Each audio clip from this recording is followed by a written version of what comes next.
तो स्वागत है आप सभी लोगों का मेरे चैनल संजय सर जेवीएस में। तो आज मैं आप लोगों का स्वागत एक देशभक्ति कविता के माध्यम से करता हूँ। एक देशभक्ति कविता है जो भरा नहीं है भावों से बहती जिसमें रसधार नहीं, जो भरा नहीं है भावों से बहती जिसमें रसधार नहीं, वह हृदय नहीं है पत्थर है जिसमें स्वदेश के लिए प्यार नहीं, जो भरा नहीं है भावों से बहती जिसमें रसधार नहीं, वह हृदय नहीं है पत्थर है जिसमें स्वदेश का प्यार नहीं।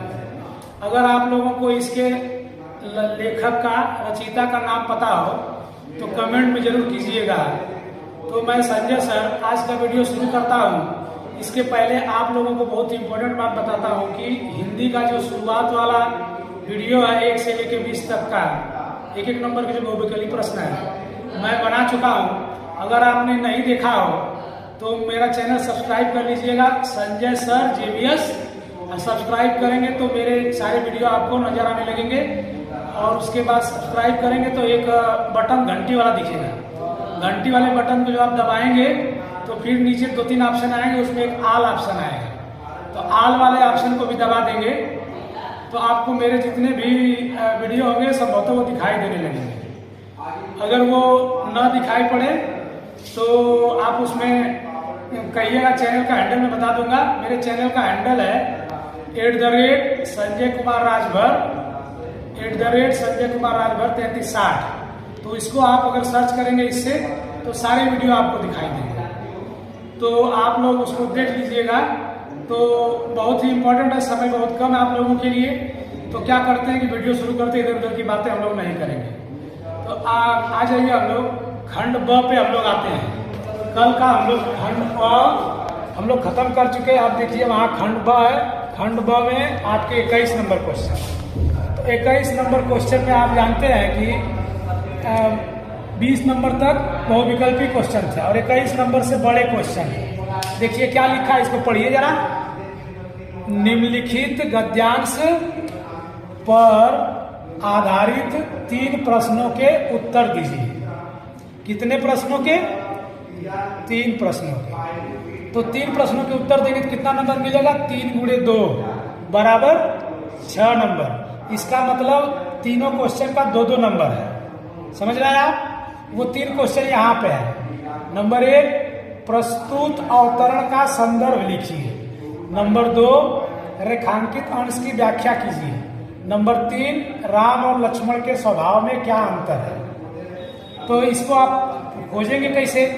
ये आपका गद्यांश किसे कहते हैं थोड़ा सा बता देता हूँ। देखिए गद्यांश किसे कहते हैं? जब कोई चीज लिखा जाता है, भाषण दिया जाता है और उसको अगर हम लोग कॉपी पे लिख ले, किताब में लिख ले तो उसको गद्यांश कहते हैं। कोई कहानी लिखे, उपन्यास लिखे तो उसको हम लोग गद्यांश कहते हैं। एकांकी लिखे तो उसका अंश को हम लोग गद्यांश कहेंगे। लेकिन अगर हम लोग कोई ऐसी कविता लिखें, कविता आमतौर पे गाई जा सकती है कविता को, तो अगर हम लोग कोई कविता अगर हम लोग गा सकते हैं तो उसको हम लोग पद्यांश कहते हैं। समझे ना? जैसे खूब लड़ी मर्दानी वो तो झांसी वाली रानी थी, वो आपका पद्यांश है। और जिसको गाया नहीं जा सकता उसको गद्यांश कहा जाता है। मतलब गद्यांश का मतलब ग से मतलब गाया नहीं जा सकता, ये समझिएगा। और पद्यांश का मतलब जिसको गाया जा सकता है। तो पद्य, तो यहाँ पे ये गद्य है। एक गद्य वाला क्वेश्चन आपको देना रहेगा। कितने नंबर रहेंगे? 6 नंबर के रहेंगे। अब मैं पढ़ देता हूँ, जरा देखिएगा।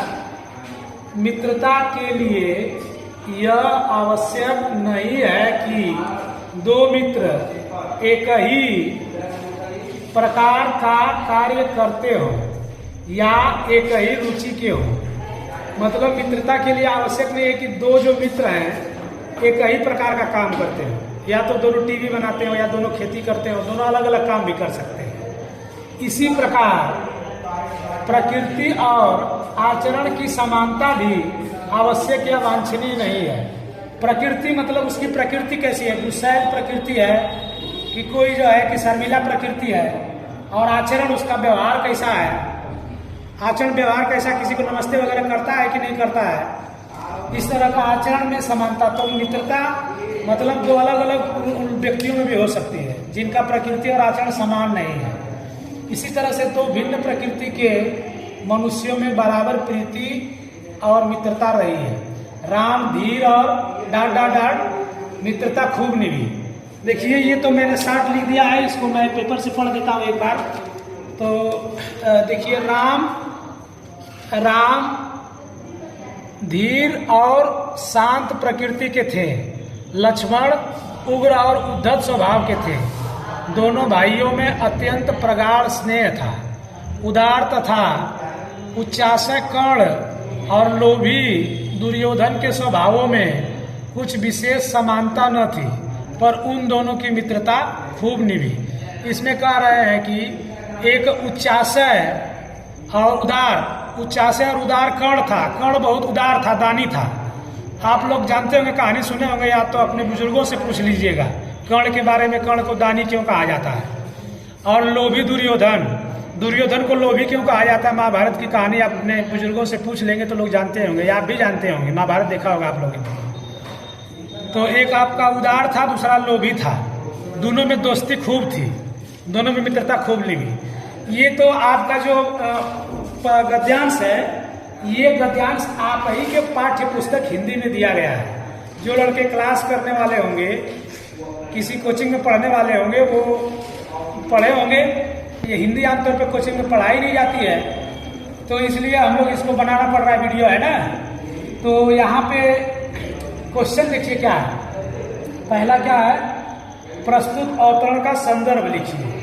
तो प्रस्तुत अवतरण का संदर्भ हम लोग इसी तरह लिखेंगे। यहाँ से लिखेंगे प्रस्तुत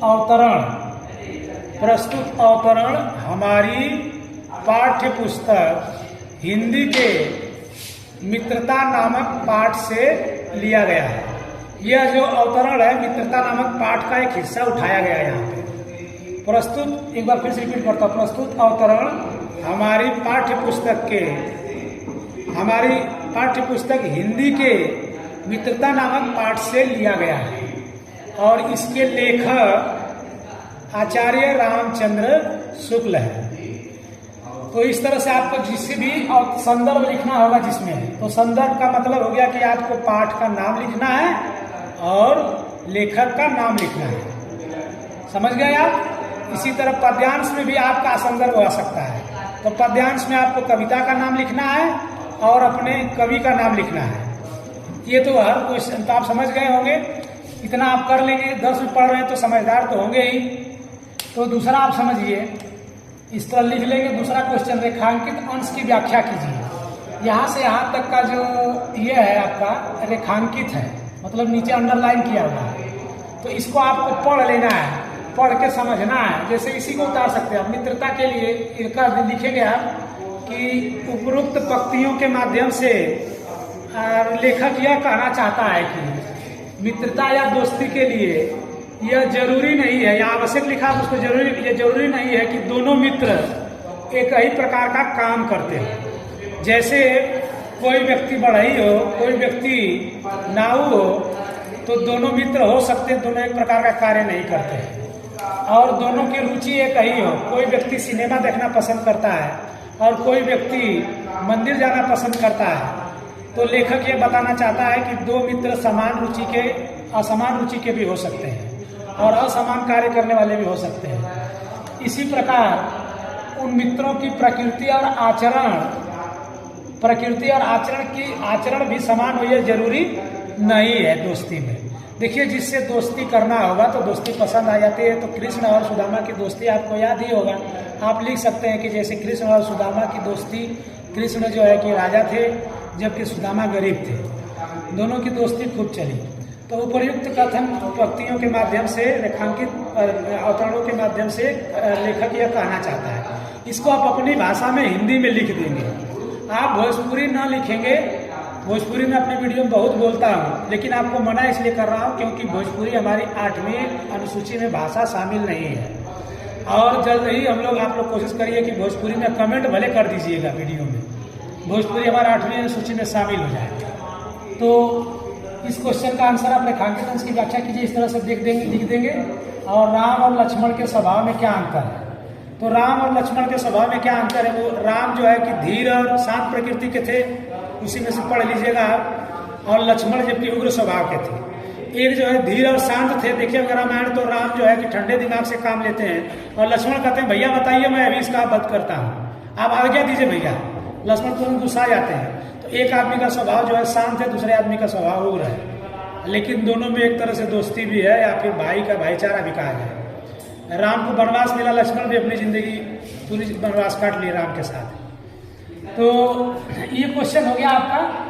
तो इस क्वेश्चन का उत्तर आपको कैसे देना है, कॉपी पे लिखना कैसे है, आपको यहाँ पे लिखना होगा कि प्रश्न संख्या, ऊपर कॉपी पे लिखना होगा प्रश्न संख्या 21 का उत्तर, 21 का उत्तर, और नीचे लिखेंगे नंबर 1 लिख करके वहां उत्तर लिखना शुरू करेंगे। फिर उत्तर खत्म हो जाएगा तो 2 नंबर लिखेंगे, 2 का उत्तर लिख देंगे। फिर प्रश्न संख्या 21 को 3 का उत्तर लिख करके लिख देंगे। लिख करके उसके बाद अगर ये आ रहा है तो लिख देंगे, अगर नहीं आ रहा है ये गद्यांश आपको, तो यहाँ अथवा दिया हुआ है। अथवा दिया हुआ, अथवा का मतलब अगर ये आपको नहीं आ रहा है तो बोर्ड वाले जो पेपर देते हैं सोचते हैं कि हो सकता है कि लड़का इसका मतलब समझ नहीं पाए, उसको कठिन लग रहा है, तो दूसरा गद्यांश दे देते, वो उसको समझ में आया होगा। तो ये गद्यांश है अहिंसा का दूसरा नाम या दूसरा रूप त्याग है।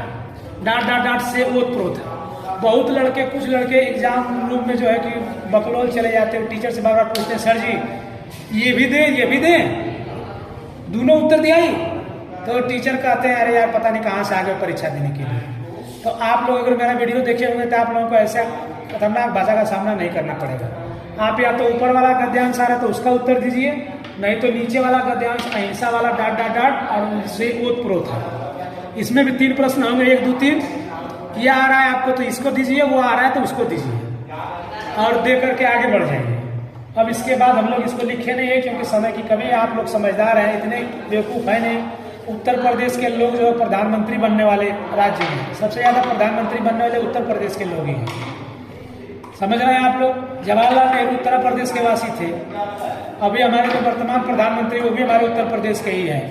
तो आप लोग उत्तर प्रदेश के हो तो उत्तर प्रदेश जो है वीरों की धरती, शहीदों की धरती, समझदारों की धरती, विद्वानों की धरती रही है। तो आप लोग इतने बेवकूफ़ नहीं, आप लोगों के डीएनए में वो गुण तो होगा ही। तो आ जाइए हम लोग दूसरे क्वेश्चन पे आते हैं। दिए गए पद्यांश पर आधारित 3 प्रश्नों के उत्तर दीजिए। गद्यांश में 6 नंबर का गद्यांश था। अब इसके बाद दिए गए पद्यांश पर आधारित जो है प्रश्नों के उत्तर दीजिए। तो देखिए पद्यांश कितने नंबर का है, ये भी पद्यांश भी 3 × 2 यानी 6 नंबर का है। यह है अतुलनीय जिसके प्रताप का साक्षी है प्रत्यक्ष दिवाकर, घूम घूम कर देख चुका है जिनकी निर्मल कीर्ति निशाकर, देख चुके हैं जिनका वैभव ये नभ के अनंत तारागण, अगिनत बार सुन चुका है नभ जिनका विजय घोष रण गर्जन। उपर्युक्त पद्यांश का संदर्भ लिखिए। तो संदर्भ वही लिखना है, लिखेंगे उपर्युक्त पद्यांश हमारी पाठ्य पुस्तक हिंदी के स्वदेश प्रेम नामक कविता से लिया गया है। इसके कवि राम नरेश त्रिपाठी है। रेखांकित अंश की व्याख्या कीजिए। तो इसको पढ़ करके जो बातें समझ में आए उसको आपको लिख देना है। उपर्युक्त पंक्तियों में कौन सा रस है, देखिए रस आपको पकड़ना होगा। तो रस के लिए मैं बता रहा हूँ, आप मान लीजिए कि सनी देओल की फिल्म देख रहे हैं। क्या देख रहे हैं? सनी देओल की फिल्म देख रहे हैं, या फिर धर्मेंद्र का फिल्म देख रहे हैं। और शोले वाला वो डायलॉग होगा कि जब जो आपका जो गुंडा है, क्या नाम है उसका, अमजद खान, गब्बर सिंह कहता है कि अरे ओ बसंती, सुना है कि तुम बड़े अच्छे ठुमका लगाती हो, अरे हमको भी जरा दिखाओ। तो धर्मेंद्र को बांधे हुए लोग पकड़े हुए, और धर्मेंद्र गुस्से में कहता है बसंती इन कुत्तों के सामने मत नाचना। और फिर उसी में धर्मेंद्र बोलता है कि कुत्ते में तुम्हारा खून पी जाऊंगा। धर्मेंद्र का डायलॉग जब सुनेंगे आपको जोश आ जाता है, जोश आ जाता है। ऐसा लगता है कि हम फिल्म देखते देखते हम के मारे के वजह तो हम गब्बर सिंह के मार दे उड़ के, सोचते हैं कि नहीं। आपके अंदर वीरता उत्पन्न हो जाता है, मतलब तो वीर रस उत्पन्न हो जाता है। तो ये मतलब ये अगर आप पढ़ेंगे इसको, अतुलनीय जिसके प्रताप का, अतुलनीय जिसके प्रताप का मतलब जिसका प्रताप अतुलनीय है, तो उसमें कौन सा रस होगा आप अनुमान लगा सकते हैं। थोड़ा सा दिमाग लगाएंगे तो वीर रस होगा, समझे ना। तो इस तरह से ये हो गया आपका। फिर इसके बाद अथवा रहेगा।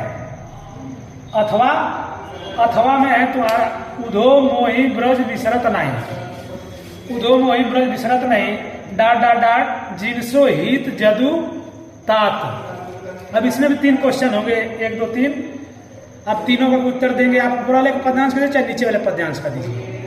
तो इस तरह से आपको पेपर को पास होने के लिए बच्चों करना क्या है, आप अपनी हिंदी की जो किताब अगर अभी तक नहीं पढ़े हो तो हिंदी में जितने पाठ आपके सिलेबस में हो उन पाठों को पहले सीरियलाइज पढ़ लीजिए।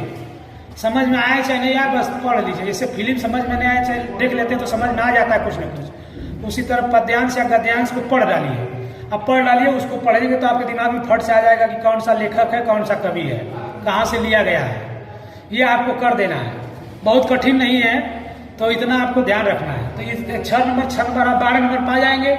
इसके बाद आगे हम लोग चलते हैं 22 के बाद इधर आ जाइए 23 नंबर। 23 नंबर क्या है आपका, दिए गए संस्कृत गद्यांश में किसी एक का संदर्भ सहित हिंदी में अनुवाद कीजिए। यह कितने नंबर का है, 2 + 3 यानी 5 नंबर का है। और इयम नगरी विविध धर्माणा संगम स्थली। देखिए दोस्तों, आप लोगों में से बहुत लोगों को संस्कृत नहीं आती होगी, मुझे भी संस्कृत उतनी अच्छी नहीं आती है, लेकिन मैं चूंकि इतना पढ़ाया हूँ कि मैं किसी चीज़ को एक बार देख लूँ तो समझ जाता हूँ। मैं एक दिन में पूरा हिंदी का पेपर दे दूंगा तो मैं पास हो जाऊंगा और 90 से ऊपर नंबर ले आ दूंगा। तो आप लोग भी मतलब मेरे चेले अगर हैं, आप लोग अगर JBS कोचिंग से रिलेटेड अगर हैं तो आप लोग भी अपने अंदर योग्यता पैदा करिए, तब मुझे अच्छा लगेगा कि मेरे जो चेले JBS वाले हैं वो टॉप बन रहे हैं।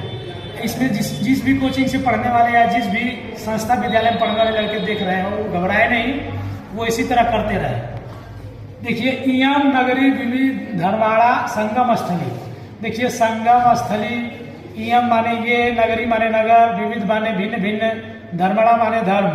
अब आप उसको समझेंगे कि ये नगरी भिन्न भिन्न धर्मों की संगम स्थली है।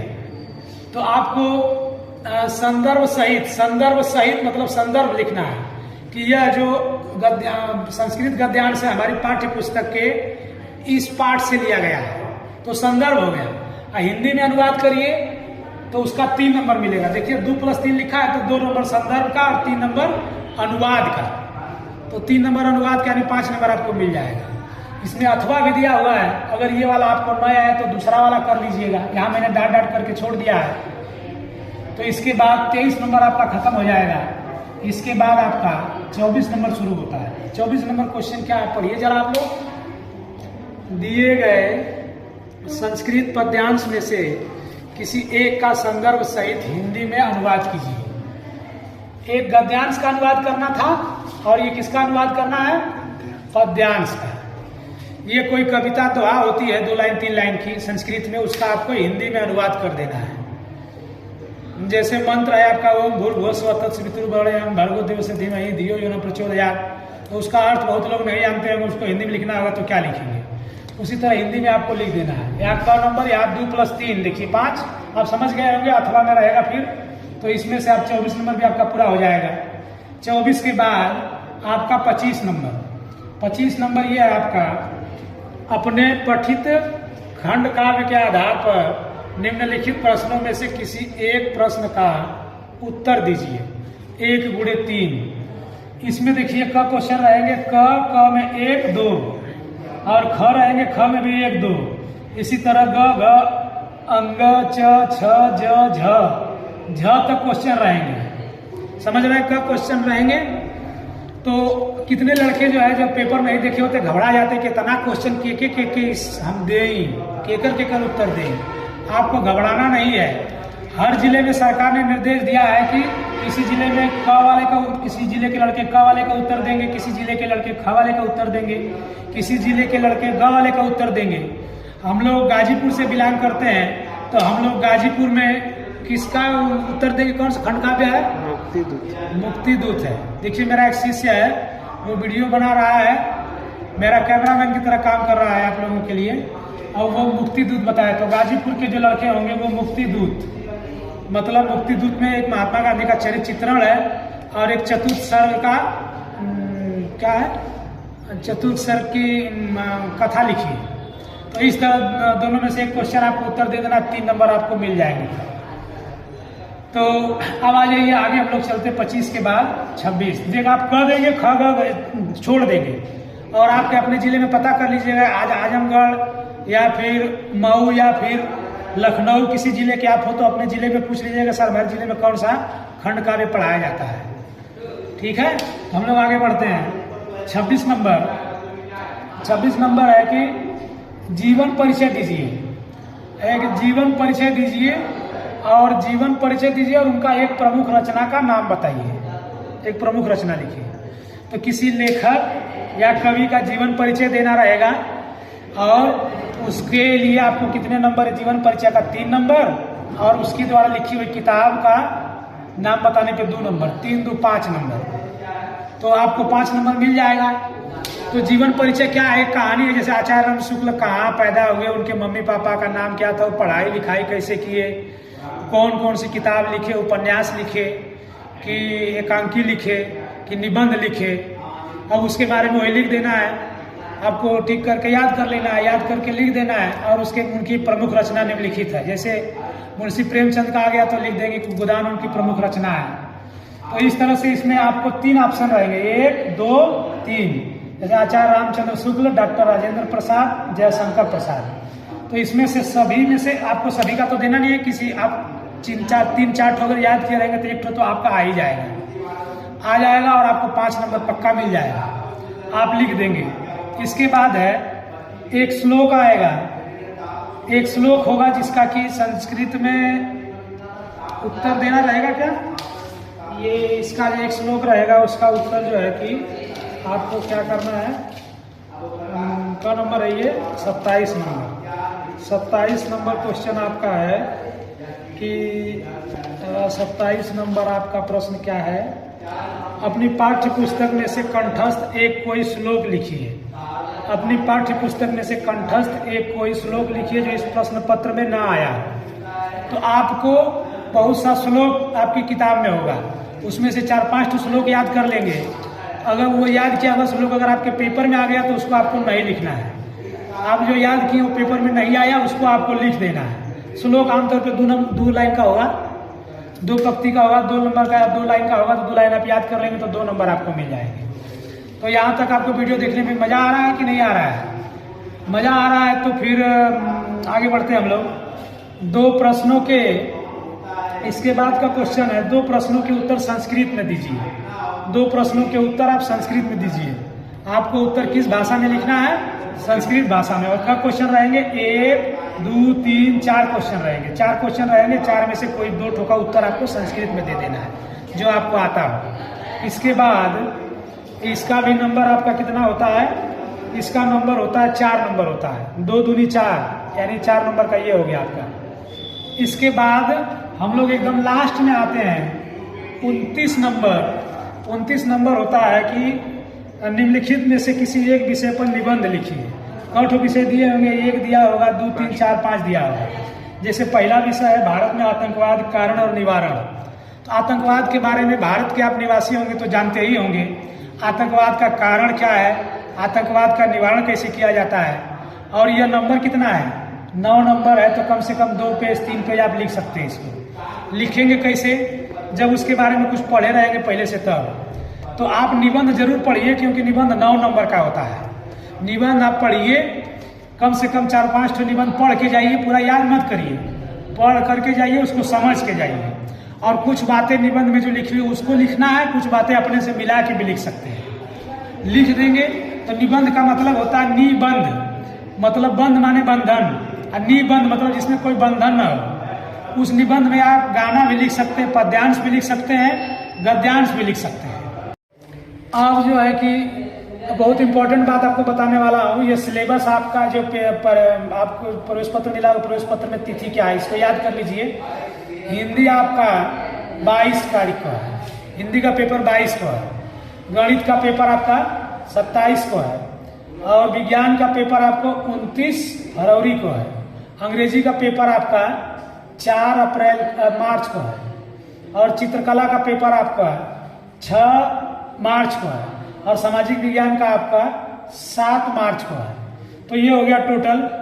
अब इसमें से बहुत इंपॉर्टेंट बात आपको ये ध्यान रखना है, हिंदी पढ़ते समय आपको करना क्या है कि कहाँ पे पूर्ण विराम लगाना है, कहाँ पे कामा लगाना है और कहाँ पे प्रश्नवाचक चिन्ह लगाना है, कहाँ पे इन्वर्टेड कामा लगाना है, कहाँ पे सेमी कॉलन लगाना अर्ध विराम लगाना है, कहाँ पे इस तरह के चिन्ह लगाना है, कहाँ पे इस तरह के चिन्ह लगाने हैं। समझ रहे हैं आप लोग, हिंदी के टीचर पढ़ाए होंगे सब योजक चिन्ह। और कहाँ पे बड़ी की मात्रा, जैसे आप कविता लिख रहे हैं तो कविता में व में छोटी की मात्रा, अगर आप व में बड़ी की मात्रा लिख देंगे तो टीचर समझेगा कि लड़का बकलोल होगा, कविता का स्पेलिंग सही से ना निकले, वो नंबर आपको, आपका स्पेलिंग मिस्टेक होगा उसका नंबर काटता है।